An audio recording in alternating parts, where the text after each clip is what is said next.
किया था कि तू मेरा चेला नहीं है, लानत हो जो उसको जानता हो, मैं उसको नहीं जानता। तूने 3 बार मेरा इनकार किया, लेकिन अब 3 बार तू मेरा इकरार करेगा और तू श्राप से तू आशीष की ओर जाएगा और फिर से मेरा चेला बन जाएगा। आप मेरी बात समझ रहे कि नहीं? अब मैं आपको एक बात बताना चाहता हूं। पतरस जो परमेश्वर से दूर हो चुका था, इनकार कर चुका था, और उसको ब्लेसिंग में लेके आने के लिए परमेश्वर ने किस तरीके का उपयोग किया। याद रखो, अगर आप 10 साल भी अपनी आशीष का इंतजार करते रहेंगे तो इंतजार करते ही रहेंगे, वो आशीष आपके पास नहीं आएगी।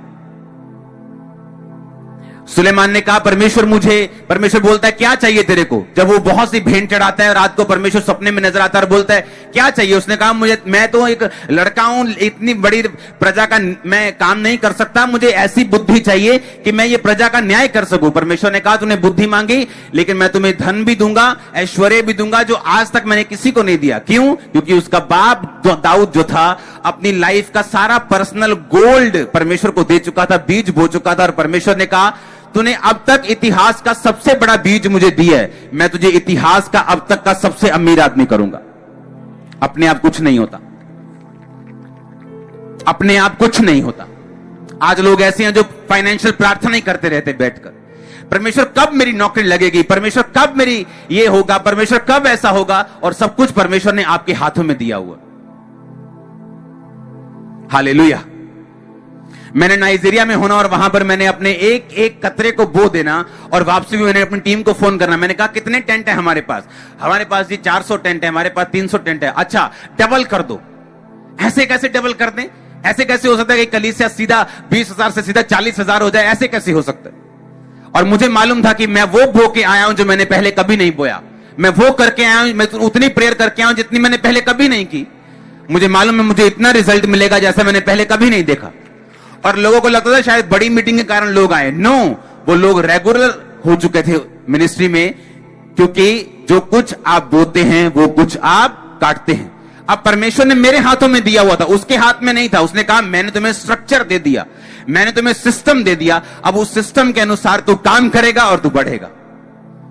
ऐसे पास्टर भी हैं जो 10-10 साल प्रार्थना करते रहते हैं कि हाय परमेश्वर मेरी कलीसिया कब बढ़ेगी, तो कब लोगों को लेके आएगा, कब रूहों को बचाएगा, लेकिन कभी नहीं बोते, कभी प्रेयर में नहीं जाते, कभी फास्टिंग में नहीं जाते, अपना हार्ट परमेश्वर के लिए कभी नहीं खोलते। जब ये चर्च बन रही थी, साथ साथ मैं दूसरी चर्चों को भी सपोर्ट कर रहा था, अभी भी कर रहा हूं। आप समझ रहे मेरी बात को? क्यों? क्योंकि जब अगर हम बोएंगे तो हम क्या करेंगे, और हम अगर हम ऐसा बीज बोएंगे जो पहले कभी नहीं बोया, तो ऐसी फसल काटेंगे जो पहले कभी नहीं काटी। अब परमेश्वर को यह बात मालूम थी। अब मैं आपको बताता हूं कहां पंजाबी किथे कुंडी फसी कहते ना, किथे प्रॉब्लम है, की पंगा की है, वो मैं तुम दसदा किथे प्रॉब्लम। बाइबल में यीशु मसीह को मालूम था कि अब पतरस जो है ये कर्ज के नीचे, ये श्राप के नीचे, कि बाइबल कहती है जो मेरा इनकार करेगा मैं उसका इनकार करूंगा। मैं भी अपने पिता के दूतों के सामने बोल दूंगा कि ये मेरा बेटा या बेटी नहीं, मैं इसको जानता तक नहीं। इसका मतलब वो नरक का अधिकारी है, स्वर्ग का अधिकारी नहीं। वो कर्ज के नीचे, वो श्राप के नीचे। इसका मतलब परमेश्वर को मालूम था कि पतरस श्राप के नीचे, जब तक ये अंगीकार नहीं करेगा दोबारा से, और जब तक ये वो काम नहीं करेगा जिस काम के साथ ब्लेसिंग मिलती।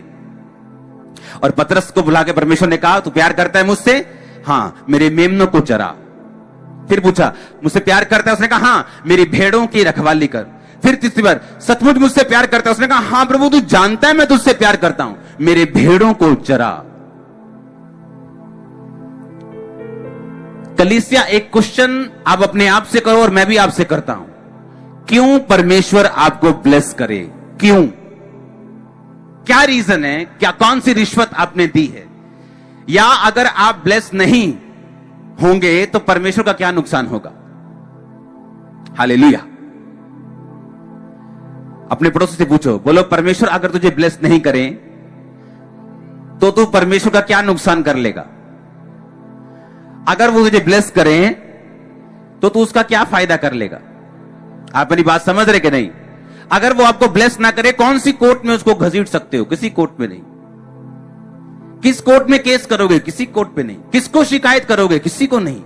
कौन उससे ऊपर है? कोई भी नहीं। तो वो क्यों आपको ब्लेस करे?